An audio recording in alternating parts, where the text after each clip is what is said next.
Esta epístola la escribió Pablo y la escribió a los colosenses. Colosenses eran los que habían nacido, crecido y vivían en la ciudad de Colosas. Comienza diciendo así: la palabra de Cristo habite en vosotros en abundancia. Ya comienza Pablo a preocuparnos un poco, porque tú sabes que Pablo era medio filósofo. ¿Cómo es que la palabra de Cristo va a habitar en nosotros? Pero Pablo dice eso. Él dice que la vida ideal de un cristiano es aquel cristiano en cuyo corazón habita la palabra de Dios, mora la palabra de Dios, vive la palabra de Dios, está hospedada en el corazón del cristiano.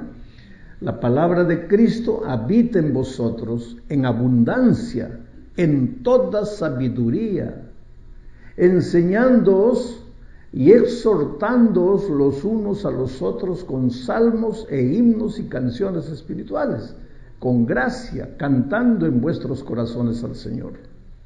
Y el resultado de eso, de esa experiencia, ¿qué experiencia? Que la palabra de Cristo habite en ustedes y que ustedes ahora sean una exhortación viva para su hermano, cantando, repitiendo himnos espirituales, canciones, salmos. El resultado de esa experiencia va a ser que todo lo que hagan ustedes lo van a hacer, o sea, de palabra o de hecho, lo van a hacer todo en el nombre de Jesús, dando gracias a Dios para gloria de Él. Ahora, ese es el texto.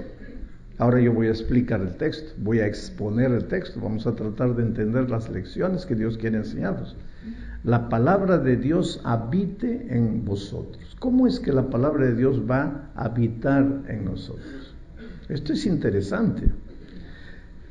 Tendríamos que leer Juan 1:1, pero no lo voy a leer porque ustedes lo saben de memoria.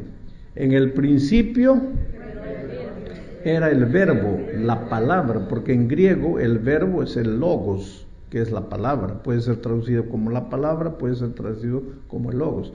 En el principio era el logos, y aquí en el original griego dice el logos de Cristo habita en vosotros, la palabra de Cristo. En el principio era el verbo, el logos, la palabra. En el principio era el verbo, y el verbo era con Dios. Y el verbo era Dios. O sea, la palabra. Dios es la propia palabra. Dios es la propia palabra. Y Juan 1:14 dice: y el verbo fue hecho carne y habitó en nosotros. Esto es interesante, querido. La palabra para Dios no es teoría, no es un sonido fonético. La palabra para Dios es una persona, es la persona maravillosa de Cristo.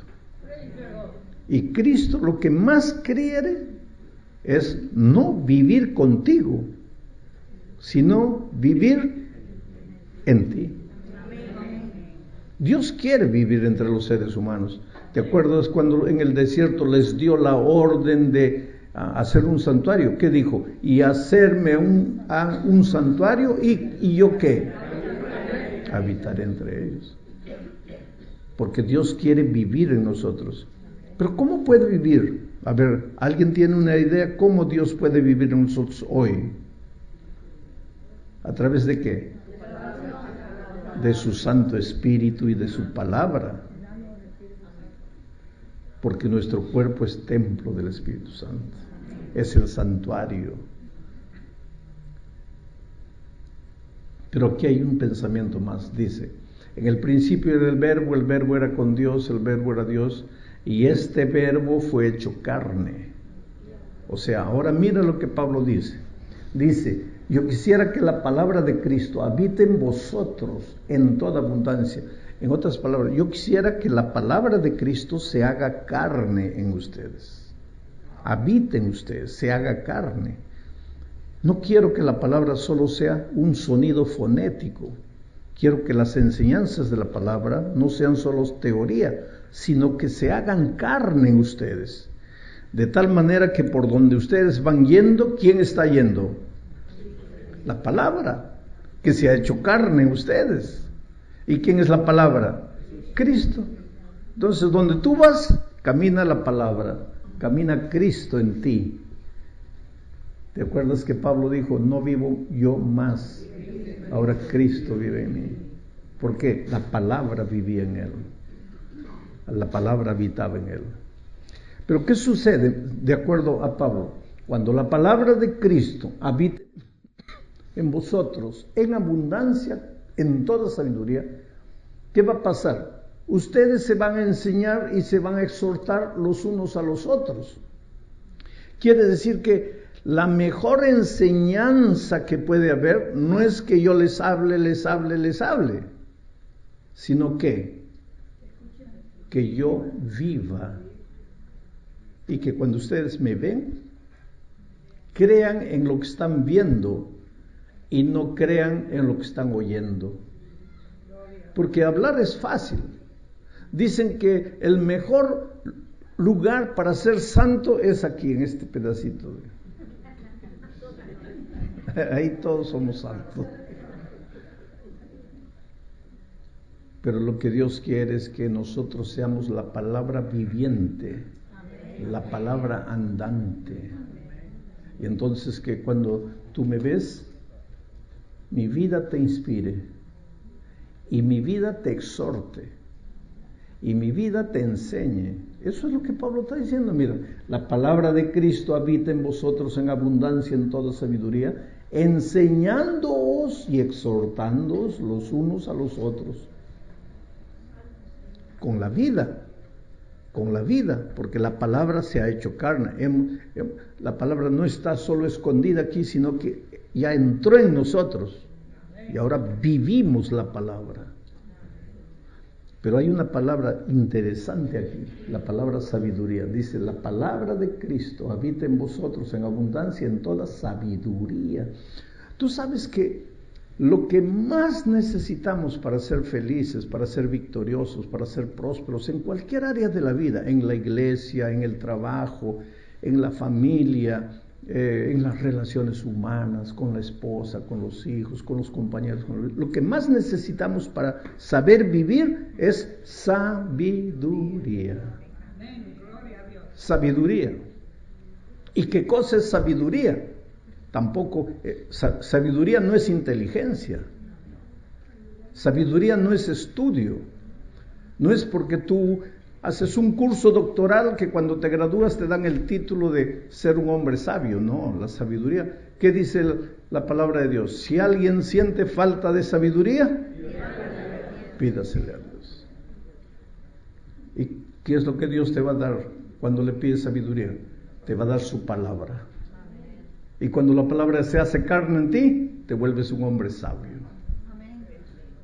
Hubo un joven rey y Dios se le presentó una noche y le dijo, pídeme lo que quieras y yo te daré. ¿Cómo se llamaba ese joven rey? Salomón.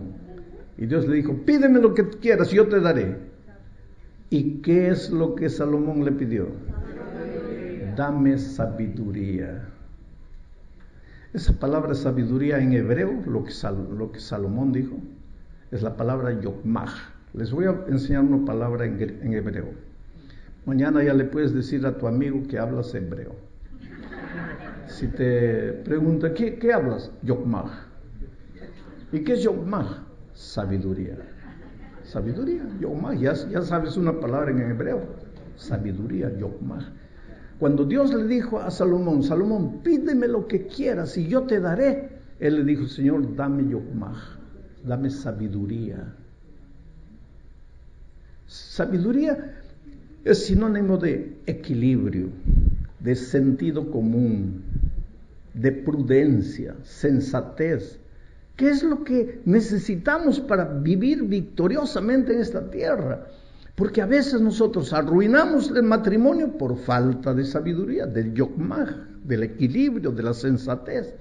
A veces perdemos un empleo por falta de sabiduría, de equilibrio, de sensatez.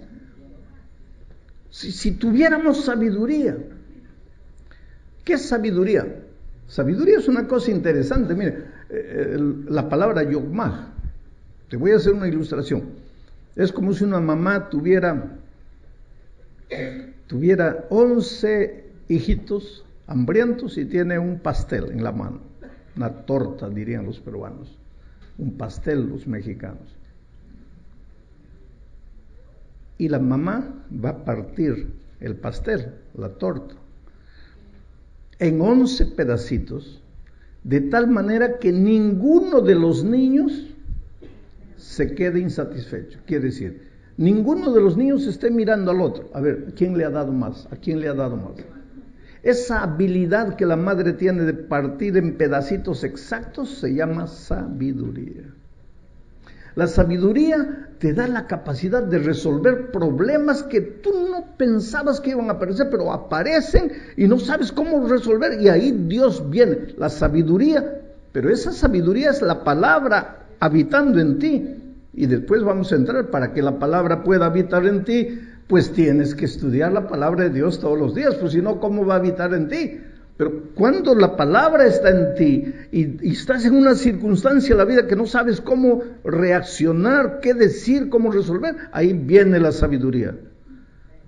Y te dice, porque Salomón acababa de decirle a Dios, Señor, solo quiero que me des sabiduría, nada más. Y Dios le dio sabiduría. Baje un poquito más. Dios le dio sabiduría. Y un poquito después se presentan dos mujeres a Salomón, ¿se acuerdan? Peleando por un hijito. Y una mujer dice, este hijo mío. La otra dice, no, el hijo es mío. Entonces Salomón, como un buen líder, seguro le dijo, tú quédate aquí, voy a hablar solo con ella. A ver, ¿por qué el hijo es tuyo? Por esto, el hijo es mío. Lo convenció.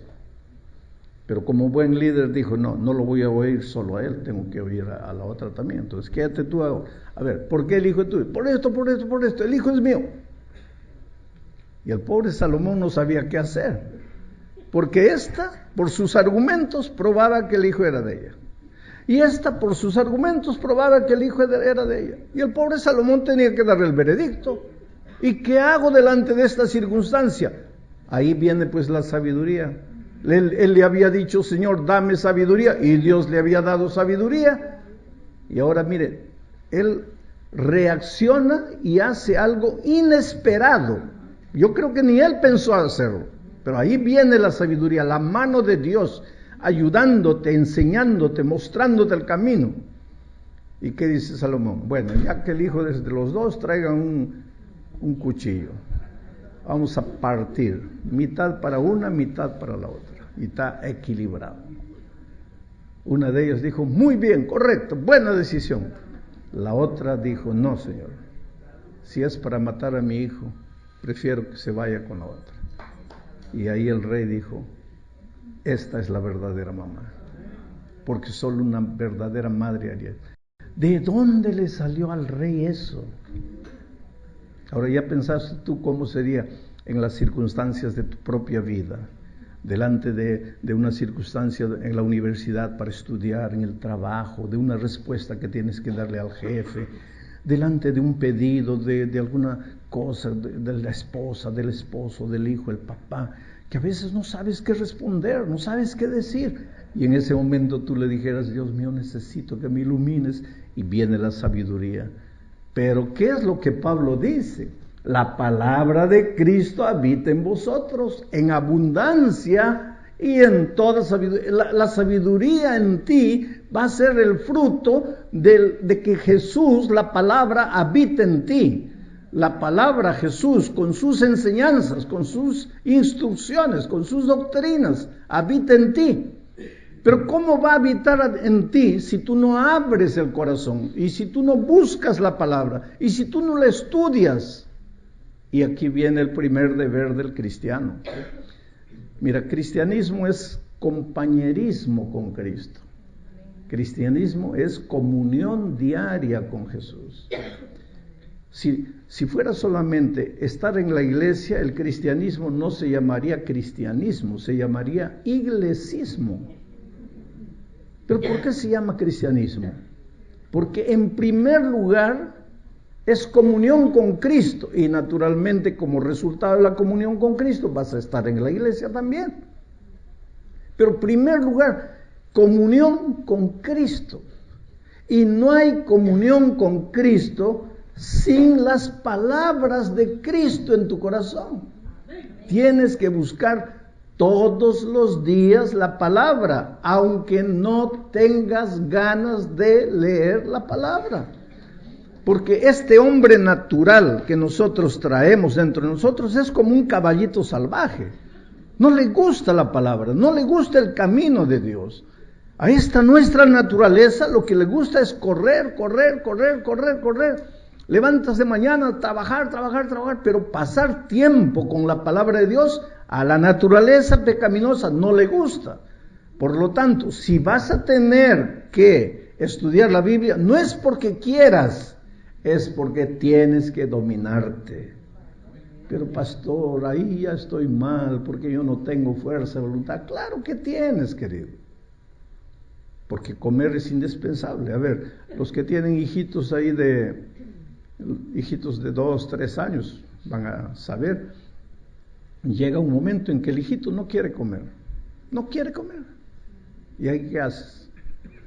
Antes las mamás agarraban la cuchara, llenaban de comida. ¿Se acuerdan del avioncito?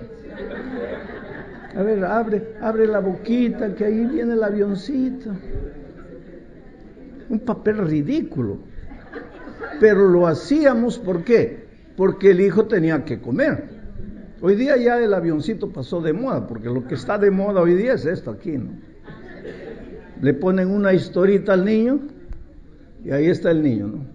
Y la mamá colocando la comida. El niño no sabe ni lo que come, va comiendo. Pero él está preocupado aquí, ¿no? Yo cuando era niño no había ni avioncito, ni había celular, ni iPad, ni nada. Solo había chanclas. Y ahí mi madre pues sacaba las chanclas. Ya, hijo. No, que no me gusta. No es para gustar, es para comer. No, que... Por eso como cebolla, ajo, de espinaca, lo que tú me des yo como. A chancletazo limpio. Ahora, dime una cosa, mi mamá era mala, ¿por qué me obligaba a comer? ¿Por qué crees que me obligaba a comer? Porque el que no come muere. Entonces, ¿por qué Dios nos dio la palabra? Ya la vida está llena de deberes y todavía Dios nos carga otro deber de leer la Biblia antes de dormir, leer la Biblia al levantarse. ¿Por qué? Es por tu propio bien, hijo. Ahora perdona la herejía que voy a decir. Lo único que le falta a Dios es sacar las chancletas. Y cuando llega la noche estás queriendo dormir ahí sin estudiar la palabra, ya. Pues todos estaríamos espiritualmente robustos. Y si la palabra morase en nosotros, ¿qué pasaría? Delante de las circunstancias de la vida tendríamos sabiduría para tomar las decisiones. El problema es que no hacemos, no estudiamos la palabra. Y queremos que todo salga bien.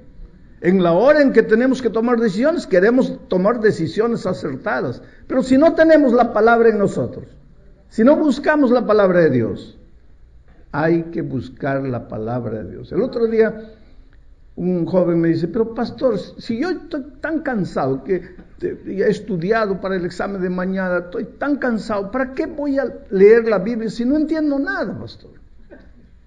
No entiendo nada. Es que esta nuestra cabecita humana, pues propia de la naturaleza humana, entiende cualquier cosa, pero cuando se trata de la palabra de Dios, ahí se cierra, ya no entiende. Por eso necesitamos una mente espiritual para comprender la palabra.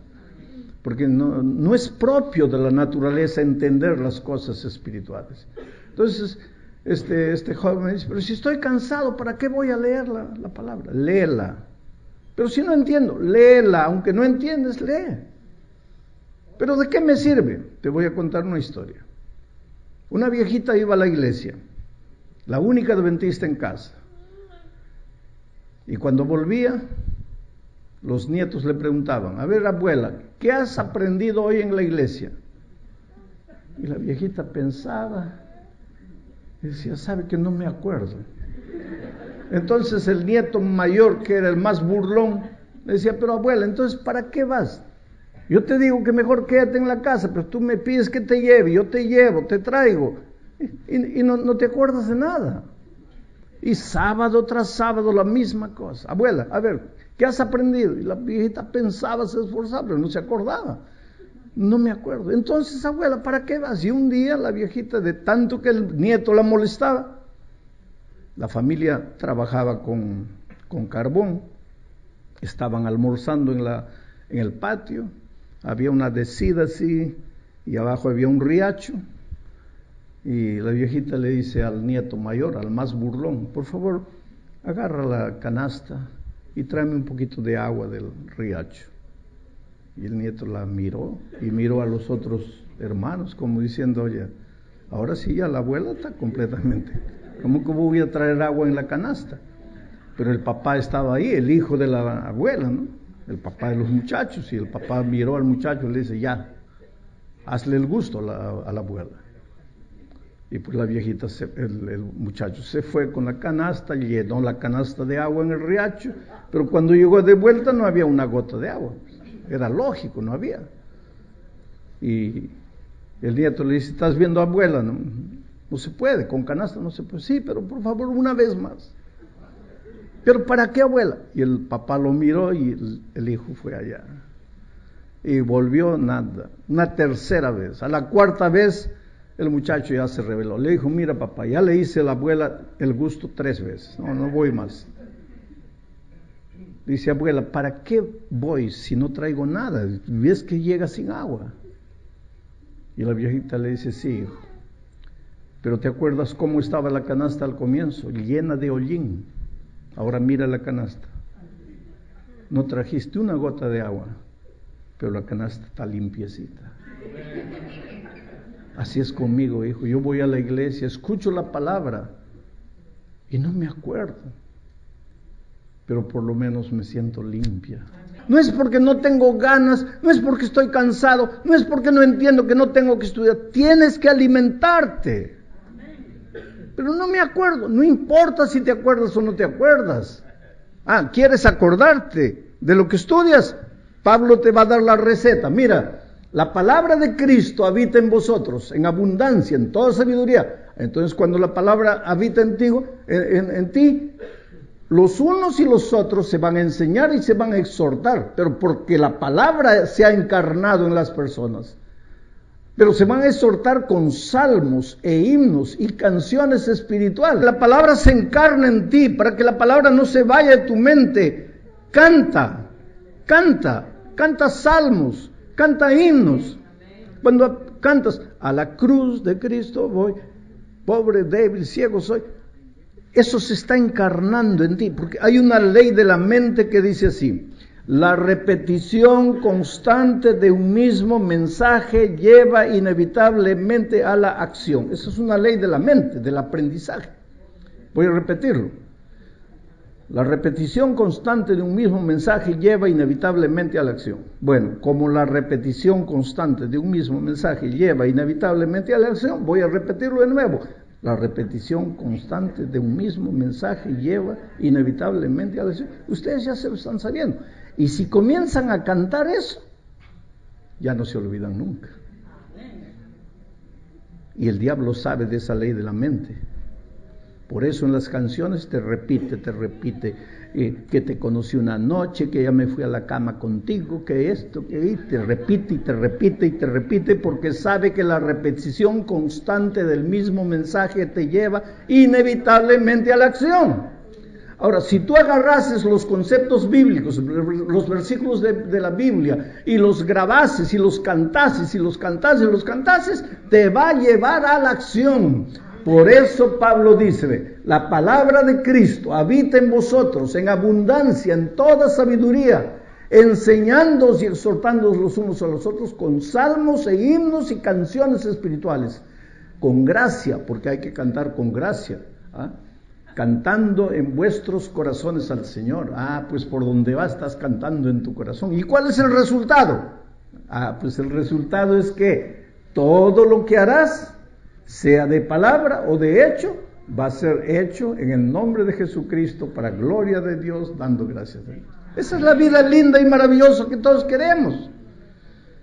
Si vienes y dices, pastor, tengo un problema espiritual, tengo una tentación que no puedo vencer, Agarra un salmo, un versículo de la Biblia, aunque no eres músico, ponle música, repítelo cantando, cantando, cantando, y cuando llega la tentación, canta y canta y canta, y la promesa viene. Y de tanto repetir la palabra habita en ti.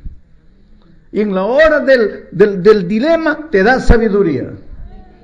Y tu vida se vuelve una vida de inspiración. Porque tu vida es una enseñanza para el hermano, una exhortación para el hermano. Tu vida cambia por completo. El otro día yo recibí un email interesante, extraño, de una persona que nunca había visto, no conocía. Y él contaba una historia triste en ese email. Su esposa era adventista. Digo era porque infelizmente ella ya no vive. Un hombre duro, un hombre de mucho dinero. Generalmente el dinero puede ser una bendición, puede ser la mayor bendición, pero el dinero también puede ser una maldición. Cuando no tienes a Dios, cuando el dinero se vuelve tu Dios, tú te vuelves malo. Porque la lógica te dice, si tengo dinero, ¿para qué Dios? Dios se transforma en tu dinero. Y eso es lo que pasó con este hombre. Se volvió malo, la esposa se convirtió, él no quiso saber nada de Jesús. Y comenzó la vía crucis de ella. Tenía 2 hijitos adolescentes ya. Él la maltrataba emocionalmente, psicológicamente, la presionaba, se reía, se burlaba de la fe de ella. Yo no sé si esta noche estoy predicando a una hermana que el esposo no es cristiano. Y tal vez tú entiendas la presión sobre ella. A veces se enojaba, en fin. No quería saber nada de la iglesia. Los hijitos iban creciendo. Un día ella le dijo, mira, ya nuestros hijitos están grandes, necesitan un referencial en la vida. ¿Por qué no vas a la iglesia conmigo? No quiero saber nada. Cuando los hijitos decidieron bautizarse, ellos fueron, papito, hoy es nuestro bautismo, quisiéramos que vayas. No quiso ir. Hombre malo. Y un día la agredió físicamente, porque era 11 de la noche y la señora estaba en el computador escuchando un sermón mío en YouTube. Y él agarró el computador, lo tiró al suelo y la agredió físicamente. Poco tiempo después, en un paseo que la iglesia organizó, un campestre, fueron por ahí al campo. Sábado en la noche ella regresaba con los hijitos. Llovía, la pista estaba resbaladiza, perdió el control del carro, ella cayó a un abismo, murió incendiada, el carro se incendió, murió ella, los niños se hicieron carbón. Ahora imaginen la reacción de este hombre. Fue a la iglesia, amenazó con procesar a la iglesia, gritó al pastor, agredió a los hermanos. Iba a la puerta y les insultaba, agredía. Él reaccionó de una manera violenta delante de la tragedia. Y ahí en la puerta gritaba, ¿qué Dios es ese? ¿A qué Dios sirve? Un Dios salvaje, un Dios cruel. Si tenía que matarme, que me mate a mí, no a mi esposa, a mis hijos inocentes, no hicieron nada y Después de unos tiempos, él entró en una fase depresiva. Lloraba y nadie lo consolaba y no tenía razón para llorar, simplemente lloraba. Y después se sintió mal físicamente, dolores, fue al médico, le hicieron una batería de exámenes y el médico le dice, mira, tengo una noticia triste. Un cáncer ha tomado completamente tu cuerpo. Este no es un cáncer de ahora, ya es un cáncer y tú no te has hecho el control médico, pero en este momento tu cuerpo está completamente, el cáncer se ha esparcido, ya no te puedo decir que vas a salir de esta situación. Estás condenado a muerte. La diferencia con la empresa, dejó de ir a la empresa, ya los empleados no sabían qué hacer, trabajaban solos y él no quería saber nada de nada. Y en esa fase, esperando la muerte, pues una noche levantó los ojos y comenzó a acordarse de la vida con la esposa y con los hijos, cuando ella le suplicaba que la acompañara a la iglesia, cuando los hijos se bautizaron y le dijeron, papito, hoy es especial para nosotros, ven con nosotros, y él no quiso. Y esos recuerdos lo fueron mortificando. Y se acordó de la noche en que agredió físicamente a la esposa. Y se acordó del computador y del famoso YouTube, y entró al computador y buscó ahí los sermones y me encontró de nuevo. Fue por eso que me escribió la carta. Porque cuando él fue escuchando el mensaje ahí, él me dice: pastor, yo caí de rodillas al suelo. Y ahora entendí lo que sucedió con mi esposa. Ahora entendí por qué ella aceptó a Cristo. Ahora entendí el camino que ella eligió. Yo no lo entendía, pastor. Solo que ahora era tarde, mi esposa muerta, mis hijos muertos, yo solo en la vida, condenado a muerte. Asimismo levanté los ojos al cielo y dije: Señor, ¿me podrías recibir así? Si no soy nada, si he perdido todo, no tengo nada, ¿puedes recibirme así? Y pues la oración no salió de la boca, y ya la respuesta vino. Y esa noche durmió como hace mucho tiempo no dormía, y a la mañana siguiente se despertó con ganas de vivir, con ganas de trabajar. Entró a la ducha, se dio un baño helado, se vistió, se fue a la empresa. Llegó a la empresa como si nada sucediera. Llamó al gerente, le dijo: mira, explícame qué pasó estos días. Y todos los empleados lo miraban porque era malo. Era un hombre malo, maltrataba a sus empleados, los gritaba, los humillaba, los despedía. Y de repente lo ven con una sonrisa. Ese hombre no era el que ellos conocían. Y entre los empleados conversaban: oye, a las personas antes de morir, porque todos sabían que él estaba condenado a muerte. Las personas antes de morir sufren un cambio, eso es lo que le está pasando, ya está cerca la muerte. La verdad es que él está...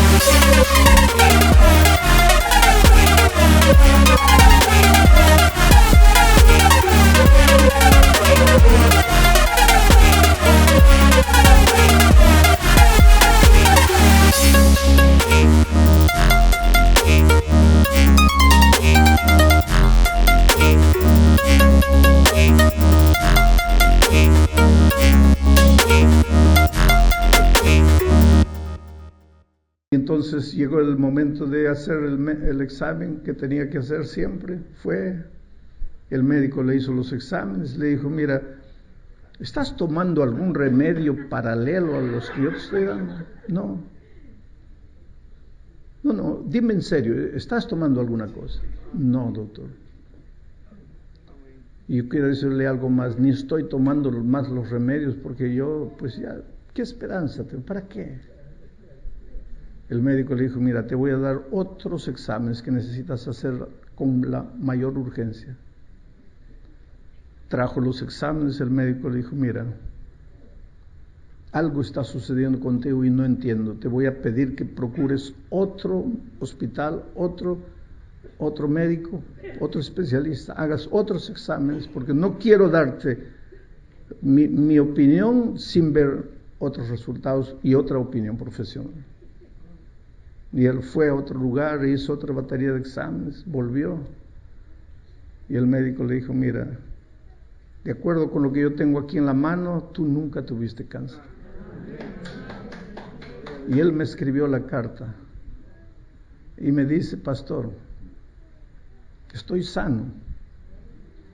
Esa noche Dios no solo curó mi alma, esa noche curó mi cuerpo. Y yo no le pedí que curase mi cuerpo.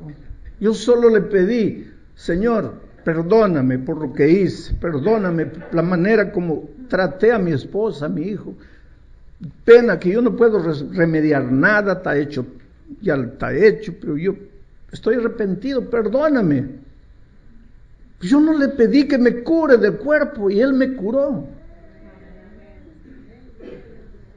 Al final del año reunió a sus empleados y les dijo, miren, a partir de hoy, todos los años, si tenemos lucro, si tenemos ganancia, 50% de la ganancia va a ser dividido entre ustedes, los empleados. Y él me dice, pastor, yo no quiero casarme, yo no hago planes para formar de nuevo una familia. Porque he encontrado en la palabra de Dios que cuando Cristo venga y el ángel haga sonar la trompeta, mi esposa va a resucitar, mis hijos van a resucitar,